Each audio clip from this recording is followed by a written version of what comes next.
Yo, cepat mulai Ren. Siap senior.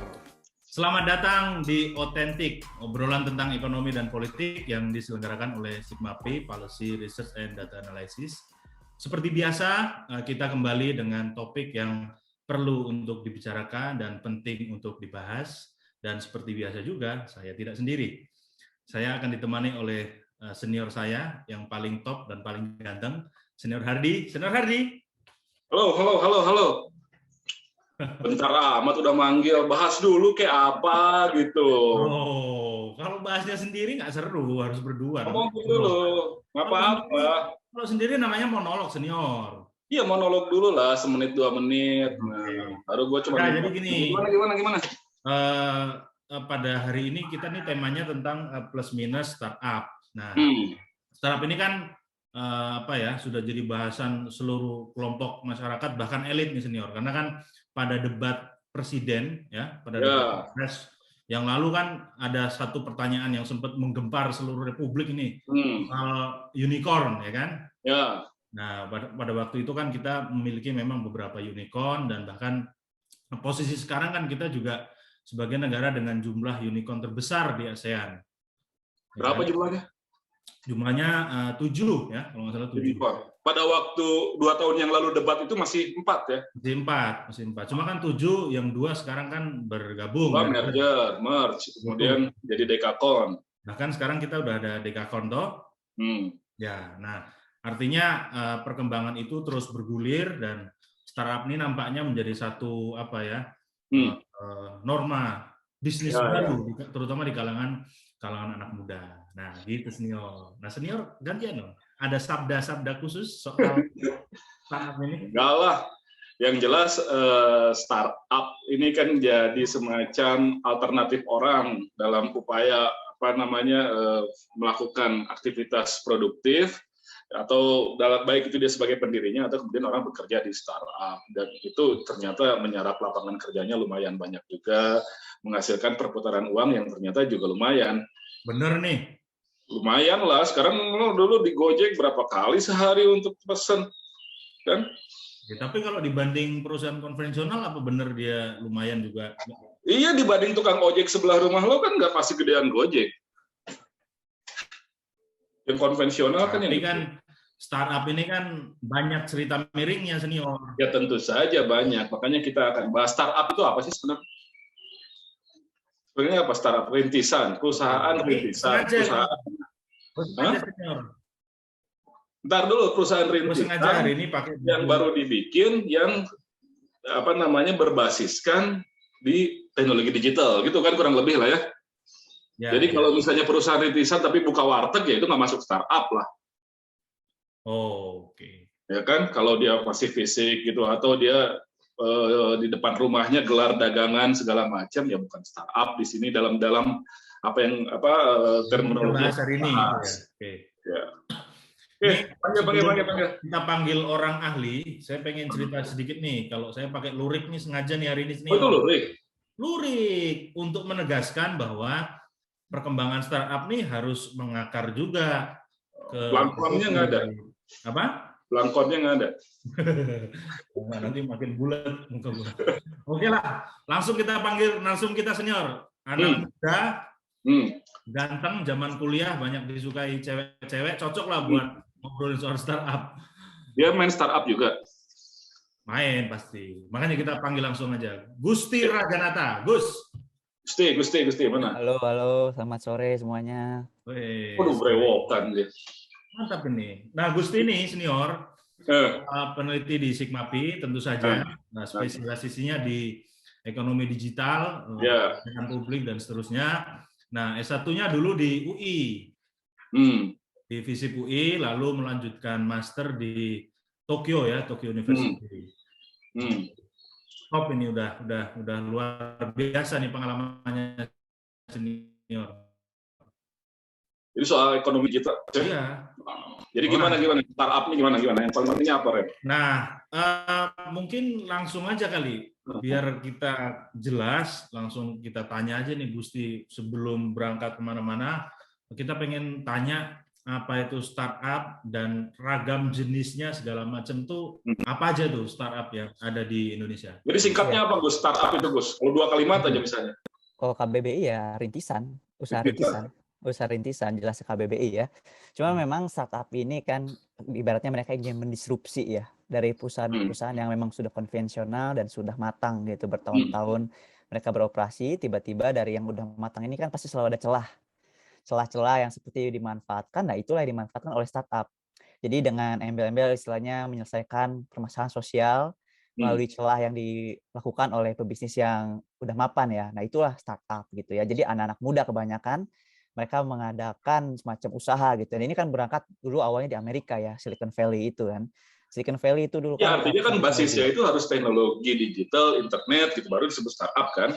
Tuh. Gak harus Bang sebetulnya. Nggak harus. Jadi gini, gak harus. Jadi emang kalau misalnya gue dapat bikin warteg itu ada venture yang mau ngasih?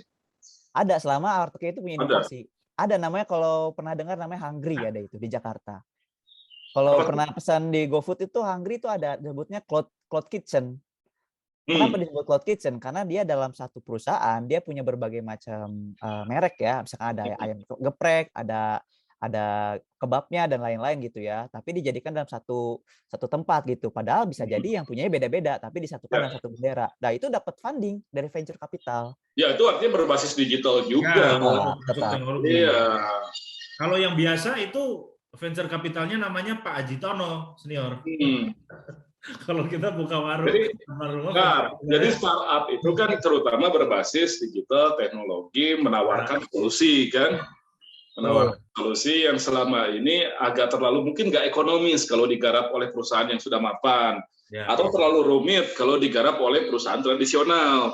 Nah, ini kemudian datanglah dengan berbasis digital, ada teknologi yang bisa memudahkan, dia menawarkan banyak solusi. Jadilah itu startup. Nah, kira-kira Gusti, kalau mau bikin startup itu duitnya berapa sih perlunya? Sebenarnya nggak harus mulai dari duit kita sebetulnya. Kita tuh sebenarnya rata-rata mau duit siapapun gitu. Jadi ya siapa yang kita sebenarnya founder itu kita mulai dari ide dulu. Rata-rata tuh orang cuma pitching ide. Nah, itu dapat seed funding. Nah, ini tahapan pendanaan startup itu kita mulai dari seed funding. Dari seed funding itu siapa misalkan? Ada kayak Haji Tono dulu tadi. Sampai ke tahap apa dapat seed funding itu? Ya, harus kita bikin. Bisa jawaban lo, Gus. Jadi kalau seed funding itu kita harus pitching dulu ide. Misalnya tadi Haji Tono itu bisa disebut sebagai seed funder. Nah, dia ngasih misalkan cuma pitching ide aja, belum jadi apa-apa. Belum ada apa-apa sebetulnya. Belum jadi aplikasi, belum ada. Hanya PowerPoint. Oke, PPT. Itu aja udah bisa tuh. Bisa. Nggak ada badan hukum, nggak ada apa gitu. Nggak ada. Nanti dari seed funder lah mereka bisa bikin PT, bikin CV ya kan. Lalu bikin uji coba aplikasi. Lalu riset pasar. Nah, itu tuh semua dari seed funder dapatnya. Ketika mereka udah punya yang namanya MVP ya, Most Valuable Product. Nah, dari Most Valuable Product inilah baru mereka maju ke ring berikutnya. Angel investor. Jadi yang lebih gede. Most Valuable Product itu kan harusnya sudah dibayangkan sejak awal. Nah, Most Valuable MVP itu kan tadi ada di PPT. Ya, PPT aja. Lalu itu harus sudah terbayangkan kan. Ini yang jadi produk andalannya. Berarti MVP itu udah yang dari masukan seed funder dan seterusnya gitu kan? Enggak, dari seed funder itu kita PPT-in dulu. Nih MVP-nya ini, ke seed funder ngasih uang, kita jalanin aplikasinya. Itu pun juga belum tentu jalan. Proses penyempurnaan dalam ini juga mungkin dong. Betul, pasti ada. Nah, itu ketika udah jalan, mereka udah punya berapa orang gitu ya, berapa orang yang ditarget gitu, kalau misalnya individunya. Misalkan mereka udah punya 100, baru mereka naik ke tahap berikutnya. Mereka bisa jual datanya itu. Nah, kenapa data itu? Data orangnya itu berapa banyak, misalkan contoh kalau misalkan dari NU atau Muhammadiyah sebagai anggota ormas terbesar, kita punya data anggotanya itu bisa berkali-kali lipat jumlah jutaan dolar yang kita bisa dapat gitu, karena kita dianggap punya data tersebut untuk menguji coba produknya. Biasanya per kepala berapa tuh Gus? Beda-beda sih, memang beda-beda tergantung dari bisnisnya. Tapi kalau kita punya 1.000 aja minimal, itu kita bisa minimal bisa ngantongin $1.000. Sampai $100.000 tuh sampai $100.000 tuh kita bisa kantongin tuh. Per apa itu sekali pukul? Sekali pukul. Sekali kita seed funding itu sound round itu kita bisa segitu modalnya. Itu Sigmapi akunnya udah berapa sekarang, Ren? Apa? Akunnya Sigmapi udah berapa ini? Kali aja nanti ke si Gusti urusin gitu. Sedang kita godok. Iya, sedang kita godok ya. Oke. Nah, jadi dari ide itu sudah bisa ditawarkan. Bisa. Yang penting dia solutif dan orang tuh udah ngelihat bahwa ini memang masuk akal secara prospek ekonomi, prospek bisnisnya ada. Kira-kira orang mudah juga untuk mengaksesnya dan kemudian bisa cepat juga tumbuhannya. Jadi ada berbagai jalan. Misalkan tadi langsung dapat seed funding. Nanti dari ide itu kalau misalnya seed funding dari Haji Tono itu gagal, dia bisa masuk akselerator. Inkubator-inkubator ada yang disediakan pemerintah, ada yang swasta gitu ya. Misalkan akselerator yang dari kampus ada di UI, ada inkubator bisnis. Itu sekarang mereka menyediakan dari juga NTU dong yang di Kuningan itu. Ya, bisa. Itu. Jadi ada juga pemerintah, ada program-program kan 1000 startup digital, ada Nexticord, itu sama bagiannya dari itu. Gitu. Jadi kalau gagal Haji Tono mereka masuk sana akselerator. Oke, yang penting yang paling mahalnya idenya dulu ya. Betul, idenya itu yang paling mahal memang. Nah, setelah itu kemudian bagaimana mewujudkan ide ini terlepas dari sebelum dapat seed funding atau apapun, kita harus sudah membayangkan ini nantinya akan jadi kayak apa dan biayanya seberapa besar. Kan sudah bisa kita bayangkan dulu sebelum kita maju ke investor atau apapun. Nah, kira-kira rata-rata setelah sekian lama mengamati startup, itu satu startup itu berapa orang sih biasanya awalnya? Apanya Bang? Foundernya? Orangnya? Biasanya cuma 2 orang, 3 orang. Segitu aja? Iya, cukup. Yang penting bikin PowerPoint-nya bagus gitu ya? PowerPoint-nya bagus. Startup lah gitu ya? Betul, PowerPoint bisa satu nih, CEO dan COO. Nah, biasanya CTO itu yang teknologinya tuh, yang jagonya aja. Ya, nanti ada orang yang segala macamnya. Itu udah gitu aja cukup biasanya. Memang rata-rata gitu, Senior. Jangankan startup, kartel narkoba juga berawal dari 2 orang. Jadi tergantung kualitas orangnya aja sebetulnya. Ya, tapi kan kita harus tanyain. Jangan sampai berpikir semuanya tahu. Iya. Jadi kita kulik aja. Nah, jadi sedikit orang, ajuin ke seed investor. Itu ada di mana seed investor itu? Sebenarnya kita dihubungkan bisa lewat dengan akselerator. Tadi inkubator-inkubator. Kan akselerator tahap kedua kalau seed investor tadi gagal. Nah, itu biasanya memang ada jaringan pribadi juga gitu. Jaringan pribadi juga. Masa sih ada yang bisa dibagi gitu, hubungin apa? Tapi itu yang bakal menyeleksi itunya Senior, jaringannya, networkingnya di situ. Networkingnya siapa maksudnya? Masa jadi gelap begini? Makanya nggak aneh kan kalau kita lihat atau dengar founder-founder tuh rata-rata sebenarnya alumni perusahaan teknologi juga atau kuliah ternyata di Amerika semua gitu. Karena memang jaringannya. Nah sekarang kalau misalnya nobody cuman punya ide aja, dia bukan lulusan Amerika, nggak punya kenalan itu, cuman dia punya gagasan dan sedikit banyak ngerti teknologinya, menawarkan aplikasi itu. Angel Senior. Ya satu-satunya jalan kalau yang kayak gitu emang harus via inkubator ya, inkubator kampus atau inkubator lain kan banyak tuh. Angel, ada angel investor yang ada, bukan angel, tenang aja ntar ada. Tapi inkubatornya kan yang ngurusin biasanya ya, namanya. Yang penting kan akses dulu ke lingkungan itu. Ya, oke. Jadi akses ke lingkungan itu kalau memang belum kita bisa dapat seed investor, maka itu cari inkubator. Inkubator juga. Itu ada di kampus, ada di mana lagi tuh? Bursa Efek dulu, ada tuh saya tahu tuh. Ya, Bursa Efek ada, IDX juga ada beberapa, misalkan yang swasta ya, misalkan dia di bawah Citras Bank Jepang itu ada juga yang punyanya Salim Group itu ada juga, saya lupa 911 atau apa grup. Yang di Kuningan kan itu kan? Ya, Project 61 ya kalau nggak salah. Ya itu sama NTU Singapura. Tapi ke depan perlu desentralisasi memang Senior, maksudnya orang misalnya kalau harus datang ke inkubator atau akselerator tempatnya di Kuningan. Itu emang datangnya harus fisik tuh? Di Bursa Efek. Ya enggak dong, bisa email. Enggak kan, datangnya kan nggak fisik. Sekarang email kalau masuknya, yang masuk email 100, gimana? Ya sistem mereka lah pinter-pinternya untuk itu. Inilah sebetulnya kan kalau dulu kan programnya Presiden Jokowi itu kan 2014 itu kan mau bikin Science Technopark yang di seluruh kampus. Nah sebetulnya itu bisa dimanfaatkan kalau dengan serius. Nah masalahnya kan nggak semua kampus itu menangkap konsep dan visi dari program tersebut. Akhirnya ya masih terpusat tadi sentralisasi di Jakarta tadi. Ya, yang jelas itu kampus beberapa sudah ada. Betul. Lalu kemudian Bursa Efek ada, beberapa perusahaan swasta, Salim Group dan apa tadi? Telkom punya. Telkom juga punya. Jadi kalau misalnya di googling cari yang namanya apa? Inkubator atau apalagi sebutannya? Akselerator untuk startup, dicari di sana pasti ketemu kan? Betul. Pasti ketemu, pasti ada akunnya, pasti ada Twitternya, pasti ada IG-nya, pasti ada jalur atau kanal untuk berhubungan. Nah, itu cari ke situ, Ren. Kalau mau untuk jadi bikin startup diet melangsingkan badan misalnya kan. Indir apa diskusi nih? Body shaming lagi ntar bilangnya. Sebelum kita beralih ke tema-tema yang lebih dalam lagi, tapi sebetulnya nih startup ini penting nggak sih?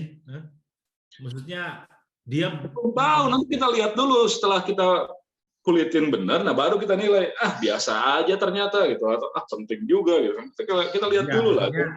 Artinya dia tuh apa sih, ada nilai baru yang ditawarkan nggak untuk menciptakan ekosistem yang lebih baik, kemudian bisa menyerap tenaga kerja lebih banyak apa enggak dibanding usaha-usaha konvensional. Berapa sekarang pertumbuhannya berapa startup nih? Ya, pertumbuhan startup sekarang udah hampir 400 lebih dari startup sebetulnya, tapi harus diingat juga dari 100 startup yang apa kan dulu aja udah 2000-an. Ya, hampir lebih gitu maksudnya. Dari 100 startup yang berhasil, maksudnya hanya dari 100 startup misalkan, hanya 2 sebetulnya yang berhasil. Kegagalannya lebih tinggi sebetulnya. Jadi ya walaupun jumlahnya banyak, kita belum tentu itu bisa berlanjut ke tahap pendanaan berikutnya, Bang. Gitu. Jadi biasanya dia tahap pertama itu untuk seed investor atau akselerator yang sudah tercatat itu ada berapa banyak? Banyak ya, nggak bisa dihitung jari juga. Kadang tadi kan kita sudah sampaikan 1000 lebih gitu di Indonesia aja. Nah, tapi kalau itu 1000 lebih itu udah dapat investasi awal. Rata-rata seed, jadi baru dapat awal aja. 1000 lebih itu 1000. Tapi ketika dia naik ke tahap berikutnya itu rata-rata yang gagal di situ. Tahap berikutnya itu kan ada series A, B, C, dan berikutnya kan. Nah, untuk sampai paling aman itu kalau misalnya startup itu udah sampai series B. Itu gitu, penyebab gagalnya biasanya apa, Gus? Macam-macam. Ada yang karena manajerial, ada yang ternyata setelah dikembangin MVP-nya ternyata nggak jalan. Nah, oke. Tuh.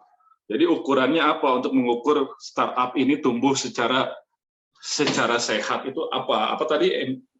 MVP. MVP itu kan produknya, tapi di luar itu apa? Yang menilai prospeknya, yang menilai keuangan itu apa biasanya hitungannya? Sebenarnya kalau misalkan dari cara penghitungan startup itu ternyata jadi dari GMV. Dari GMV. Nah, dari GMV itu mereka kan memforecast kan berapa. Apa GMV itu apa?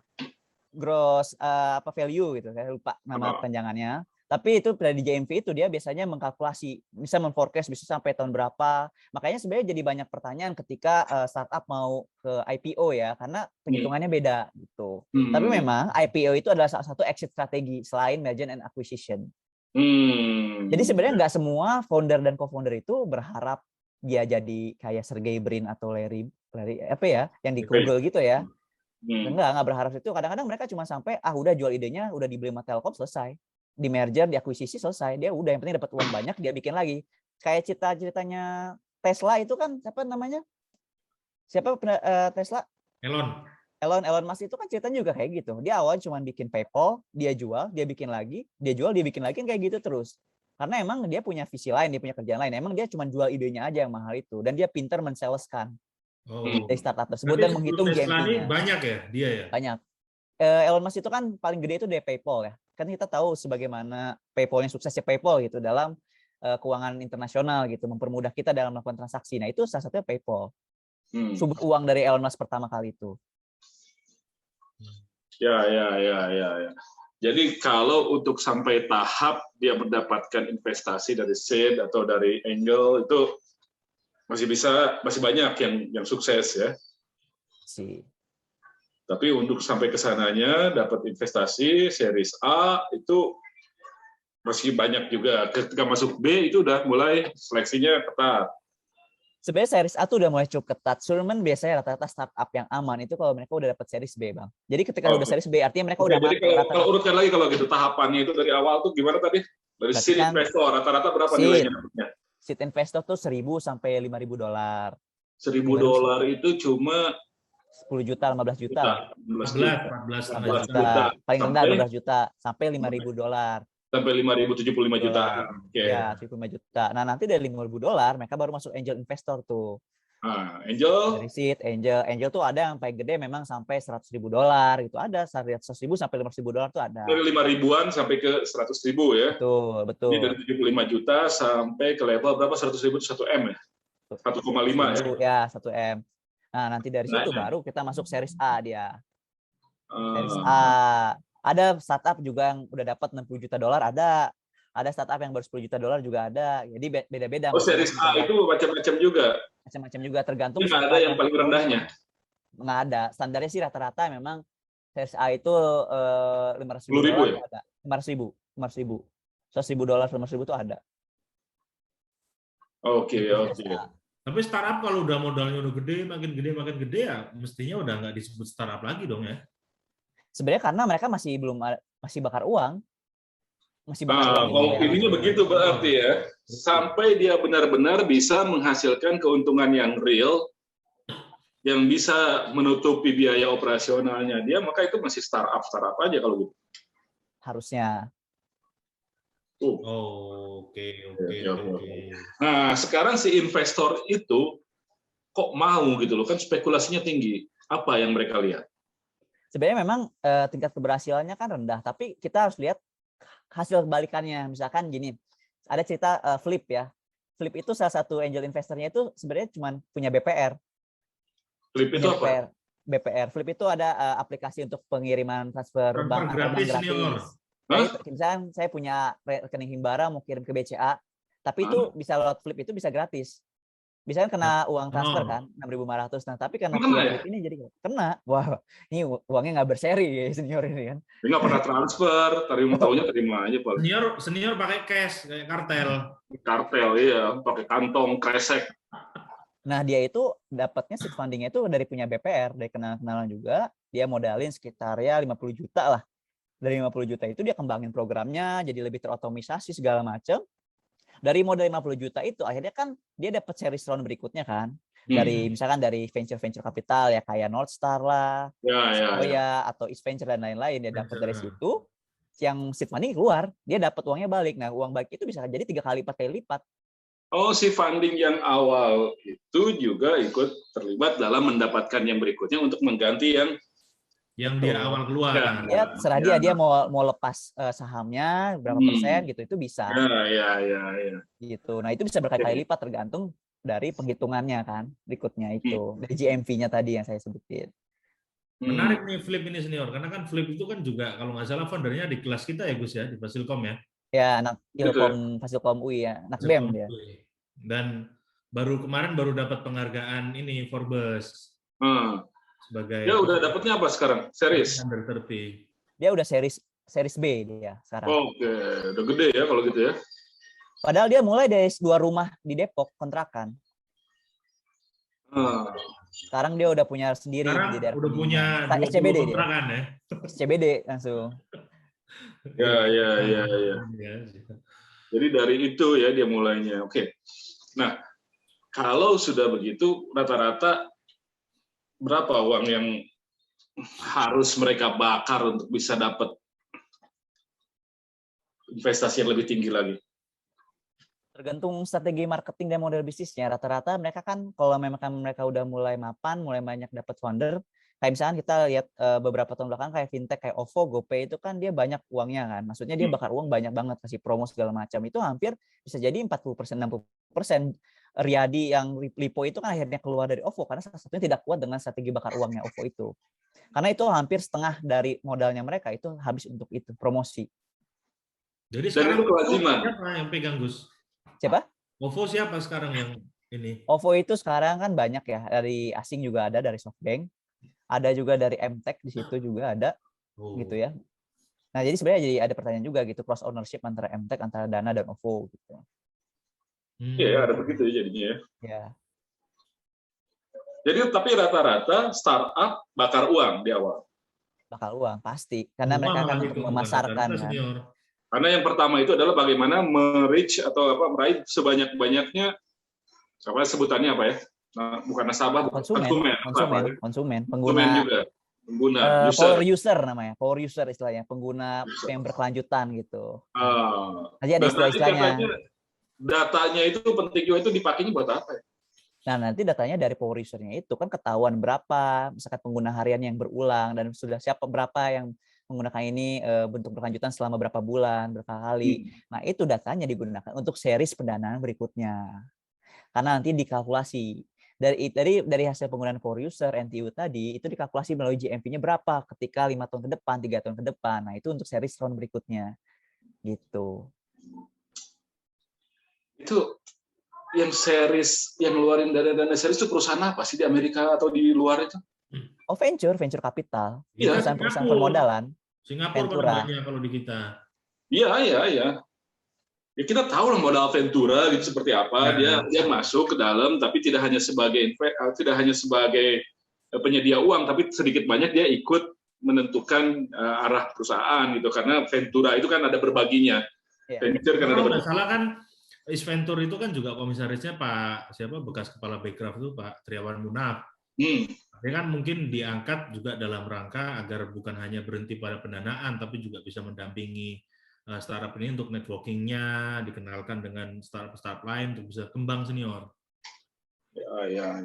Yang paling harus di-highlight itu justru AC Venture, di mana sebenarnya komisarisnya itu atau direkturnya juga Pandu Syahrir, yang dia komisaris IDX, dia komisaris Shopee, dia komisaris Gojek. Nah, ini kan sebenarnya perlu dilihat dari sudut pandang pengawasan. Ini udah terlalu cross ownership, dan ini sebenarnya juga aneh ya. Kenapa dibiarkan? Sekarang kebanyakan ya, satu orang pegang jabatan komisaris di mana-mana itu udah banyak juga ya. Ya, masalahnya kalau untuk model bisnis yang sama ya, ini kan Pak Bamrod begitu, Pak Agus Marto begitu kan. Sana sini komisaris. Padahal ada cross interest di sana, ada mungkin ada benturan lah di sana. Oke. Jadi kira-kira berapa uang yang beredar di industri startup ini? Sampai tahun 2020 itu, kalau menurut Temasek dan Bain itu ya, ada sekitar Indonesia itu hampir gede ya. Kalau saya nggak salah tuh hampir 100 billion, udah billion angkanya. 400 million. Dolar Asia Tenggara. Dolar Asia Tenggara. Jadi berapa kalau triliunnya? Kali 14.000 lagi? Waduh, senior. Agak. Oke, ya. Tapi gini, udah nggak bisa pakai rupiah sih. Gini. Itu duitnya bertahan di sini atau kemudian lari keluar lagi? Karena itu kan startup, kita mau bikin aplikasi aja semuanya impor kan? Ya. Mulai dari perangkat lunaknya, perangkat kerasnya, sampai SDM-nya semua impor. Orang luar negeri semua tuh. Jangankan aplikasi ya, untuk main game aja impor semua. Iya, Singapura. Jadi memang karena pendananya ini rata-rata ya dari asing ya sementara ini. Dan ini juga jadi kritik dari teman-teman startup sendiri. Mereka merasa ini dana dari lokal nih kemana gitu untuk mendanai mereka karena masih terbatas. Akhirnya yang jadi pasar ya, akhirnya mereka mau nggak mau ngambilnya dari luar gitu ya. Agak sulit juga ya kalau kita. Karena kan duit itu juga kan butuh banyak namanya pengembangan startup gitu, nggak sedikit. Jadi mau nggak mau ya harus dari luar, dan ini mereka juga terpaksa akhirnya salah satu exitnya ya mereka IPO untuk menambah modal dari dalam negeri gitu. Tapi apa penyerapan tenaga kerjanya gimana, Ren? Iya, kalau gitu maksudnya tadi kan kita tanya terkait dengan sebenarnya penting nggak sih startup itu, kemudian nilai apa yang ditawarkan, maksudnya dia berbeda nggak dengan usaha-usaha konvensional sebelumnya, terus serapan tenaga kerjanya bagaimana gitu.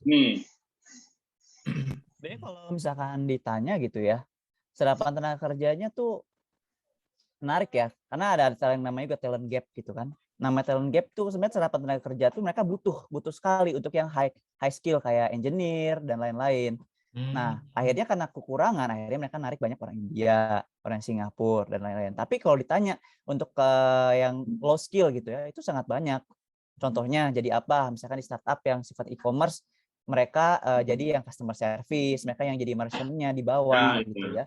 Paling banyak itu memang penyerapan di ride hailing. Jadi memang kalau startup-nya sendiri, kantor startup-nya pasti nggak akan banyak lah. Paling cuma orang teknologi di sana, orang finance mungkin kan, sama marketing aja kan. Kalau yang udah startup-nya, Tokopedia itu udah sampai 1.000 orang. Kalau yang udah ini kan 1.000 orang. Ya, kalau dia udah dekakon. Nah, tapi kan kayak Gojek, dia kemudian ada mitranya yang sekian banyak, dengan segala macam kontroversi dan kekurangannya, dia bisa menyerap tenaga kerja. Demikian juga yang tadi itu yang untuk konstruksi dan lain sebagainya gitu loh. Jadi memang ada lah, kalau kalau misalnya kita melihat dampak penyerapan tenaga kerja meskipun tidak langsung ke perusahaan startup-nya, tapi menjadi mitranya dan menjadi partner mereka bekerja ya. Ada nggak datanya itu? Mitranya ini saat ini masih dipegang masing-masing perusahaan. Nah, ini yang jadi PR juga ke depannya. Melalui PP 80 itu harus ada sharing data ya terkait data tenaga kerja, penyerapannya dan lain-lain. Iya, kadang-kadang startup ini kan zaman kekinian, dia teknologi digital, tapi nggak ada transparannya juga gitu loh mereka ini. Kalau ditanya berapa juta, 10, 20, 30 juta. Iya, tapi klaim doang. Anak muda itu senior. Hah? Anak muda kan tahu kalau transparan bakal dikerjain, jadi kita umpetin gitu. Oh, low trust society emang itu. Jadi memang kadang itu strategi mereka juga buat misalkan buat next round gitu ya. Kalau mereka udah ketahuan sekarang kan mereka pas ngajuin dana juga ketahuan akhirnya berapa data. Iya, makanya kita akhirnya juga berpikirnya begitu gitu loh. Dan ketika tidak mau dibuka sekarang nanti untuk mengajukan dana ya sih yang diajukan dananya ya apakah nggak tambah pinter gitu selama sekian lama mereka menerima proposal terus-menerus kan, masa nggak melihat juga. Tapi tadi ngelanjutin bahasan senior soal duitnya muter di mana, larinya kemana dan seterusnya. Sebenarnya ada nggak sih Gus negara-negara yang relatif bisa mengelola ya startup-nya hingga kemudian startup itu banyak dikuasai oleh pemain-pemain domestik lah, setidaknya duitnya bisa muter dalam negeri. Benchmarking-nya kita kemana baiknya? Amerika itu di dalam negeri semua, Cina juga dalam negeri semua. Selain itu dong, selain itu. Yang lain. Paling kalau yang gede ya Cina sama Amerika ya. Cuman kalau yang kecil sekali ya Estonia. Oh, Estonia. Nah, ini Estonia menarik. Gimana tuh Estonia dia? Nah, Estonia itu kan memang negara yang sudah digital sekali ya. Jadi ya dia yang dia udah semuanya e-government udah. Dia untuk layanan publik udah pakai fintech misalkan, udah sistem pembayaran digital dan dia sistem pelindungan data pribadi juga udah mapan gitu. Ya akhirnya ya semuanya udah jadi mapan desa digital dan akhirnya tapi menurut saya konteksnya nggak akan pas kalau dibandingin sama Indonesia. Gitu. Infrastrukturnya jauh ya artinya. Jauh dan memang jumlah penduduk yang dikelola juga nggak sebanyak. Nggak usah jauh-jauh dah kalau gitu Thailand atau misalnya Malaysia lah misalnya. Justru kalau misalnya mau dibandingin Thailand sama Malaysia kita ahead. Di atas. Kita udah jauh lebih maju dibanding mereka kan? Betul. Soal itu. Kalau di Asia Tenggara tuh kita nomor 2 di bawah Singapura. Tapi kan kalau kenapa tahu nggak bisa dibanding. Tahu nggak kenapa? Lah ini nanya kita kenapa? Bonus demografi kita penduduk muda. Jadi prospeknya dianggap sudah banyak muda. Jadi investor lebih senang ke sini. Thailand udah aging. Itu harapan benar ya Bang ya. Itu data terbaru bagaimana Alibaba itu masuk ke Indonesia dengan cost ownership di mana-mana. Misalkan dia cost ownership di Tokopedia, di Bukalapak juga, di Lazada juga yang mana itu adalah top 5 ya, top 5 dari e-commerce di Indonesia. Mereka punya stakes di tempat-tempat di 4 startup e-commerce tadi gitu. Nah, artinya ya mereka tahu di sini adalah peluang untuk mendapatkan cuan gitu saat di sini. Berarti itu gini, fenomena startup banyak dikuasai asing, kalau di negara-negara lain juga fenomenanya kayak gitu ya Gus ya? Ya, sama. Tentu di luar Amerika dan China ya, di luar. Ya. Paling di India. Jadi 5 negara itu atau 5 kota yang terbesar itu sebenarnya nomor 1 tuh Mumbai. Nomor 2 tuh Jakarta. Yang paling kuat itu. Tapi kita kalau di Mumbai itu cuma 1 di talent aja. Misalkan skornya 1 sampai 10, Mumbai itu 10 10 10 10. Nah, kita tuh 10 10 9. 9-nya apa? Di talent. Oh. Berarti kita udah bisa begini dong sama Bollywood. Enggak gitu. Itu kan diantara istilahnya kalau bola itu kita di seri B, bukan di seri A-nya. Jadi tapi kan cuma beda dikit senior kalau kalau di atasnya itu kan kota-kota yang paling itu ya tetap aja New York segala macam ya masuk. Itu nggak masuk, dia udah masuk liga atas, liga. India udah masuk ya. Kita di antara negara-negara yang paling prospektif ini ada sekian puluh kota negara berkembang dan demikian kita Jakarta nomor 2. Tapi itu pun nggak gampang, ada Meksiko, ada apa di sana. Guangzhou itu di posisi 4 di bawah Jakarta. Guangzhou itu di bawah kita. Nah, Shanghai-nya di atas. Shanghai-nya sama Beijing di atas. Guangzhou. Di grup itu ya, tapi kan belum tentu juga Ren. Kita misalnya juara di divisi kedua di sana urutan bawah di divisi atas ya kalau diadu ya belum tentu kita kalah juga. Oh iya. Ya kan? Nah, tentulah. Nah itu dia. Jadi ya emang prospek Indonesia, prospek Jakarta bagus. Cuma apakah itu artinya prospek bagusnya buat anak mudanya kita juga atau buat orang nambok dari sini doang kan? Itu aja gitu loh. Iya, betul. Gimana, Gus? Jangan cuma jadi tempat mancing di sini, Gus. Iya. Jadi memang kita konsumen GoFood aja sama Gojek kan akhirnya gitu loh. Kita mau memang shifting ya dari sekedar pasar dan jadi produsen, sebenarnya memang udah satu tahap. Cuman memang kalau kita mau serius itu ya kita garap di talentnya. Gitu. Kita kan cuma kekurangan talent. Modal kita bisa ambil dari asing lah nantinya gitu. Kita ambil talent dari kan asing. Di Ivan Gunawan banyak itu. Nah, bukan ya, lain ya. Itu untuk talent lain. Nah, kita sebenarnya udah untuk ada joget-joget di acara TV. Tinggal kedua adalah talent adalah kedua permodalan dari domestik. Nah, itu kalau kita dua itu sanggup aja memenuhi startup yang memang layak gitu ya dibiayai oleh lokal domestik yang memang jadi championnya. Menurut saya kita nggak jauh dari Cina lah gitu. Tapi yang jelas bisnis-bisnis yang ditawarkan di startup ini nggak akan tertahan ya.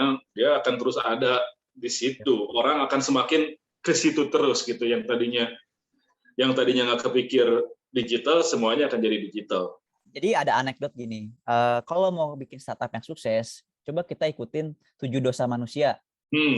Malas, nafsu, makan, ya kan, rakus. Tamak, sombong.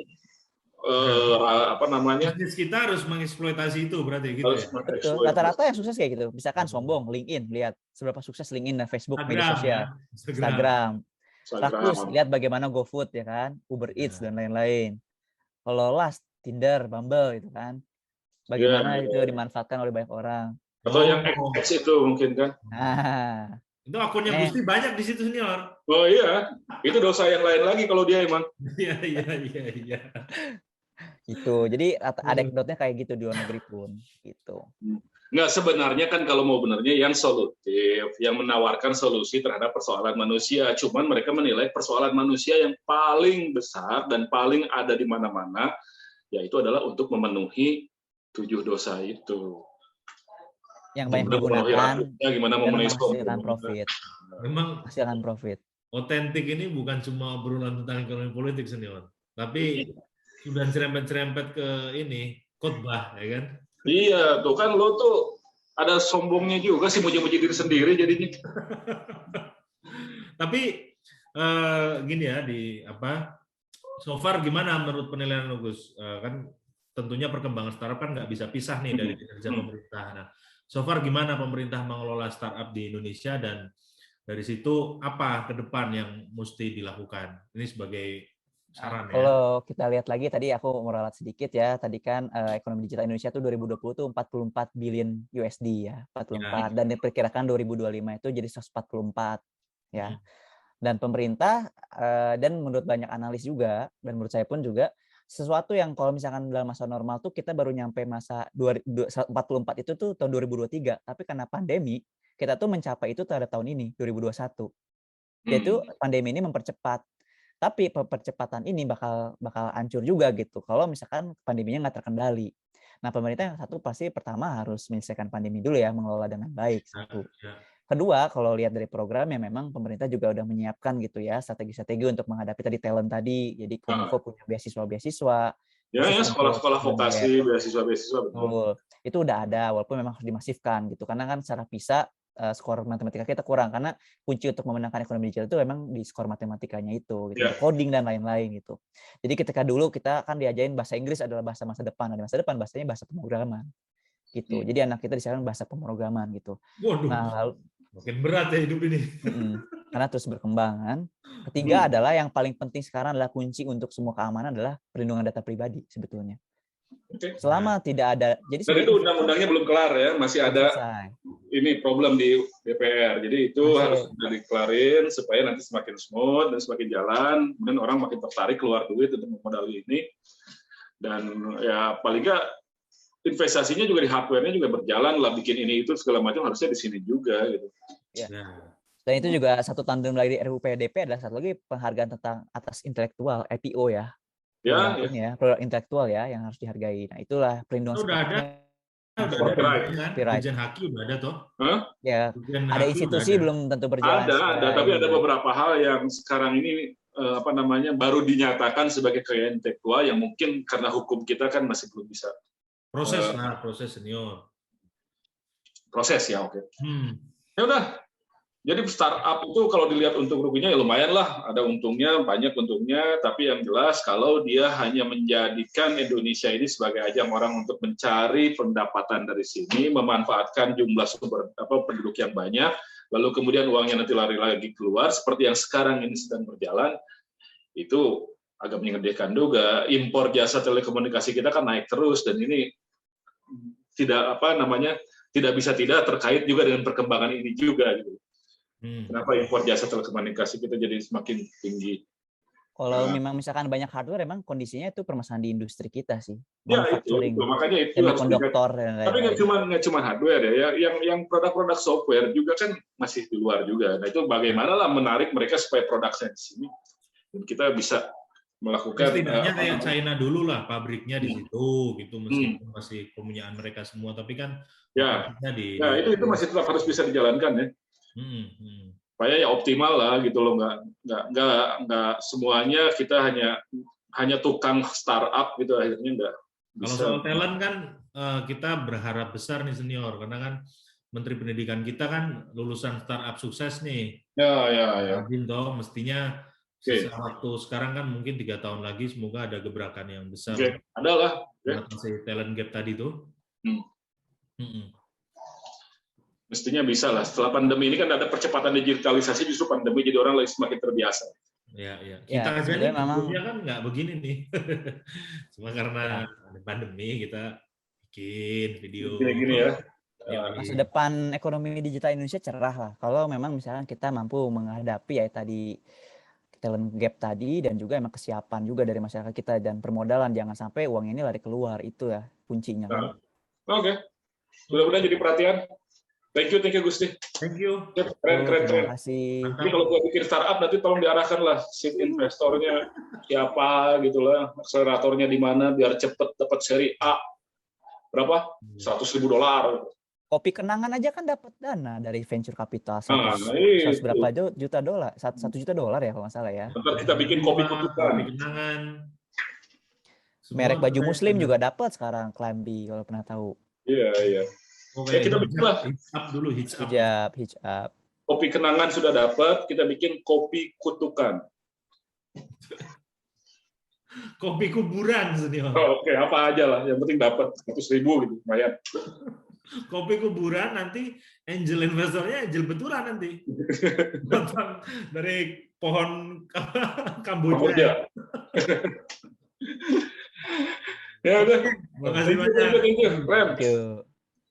Oke, jadi gitu ya senior ya. Artinya tadi yang disampaikan Gusti kan masa depan ekonomi digital kita, startup kita itu cerah dan ya nomor 2 prospeknya dibanding Mumbai karena kita cuma cari talent, kalahnya pun poin hebat nih.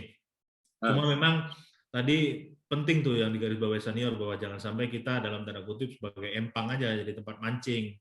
Namanya isi empang nih bisa habis juga kan? Ya iyalah, lama-lama ya habis, lama-lama tua semua juga.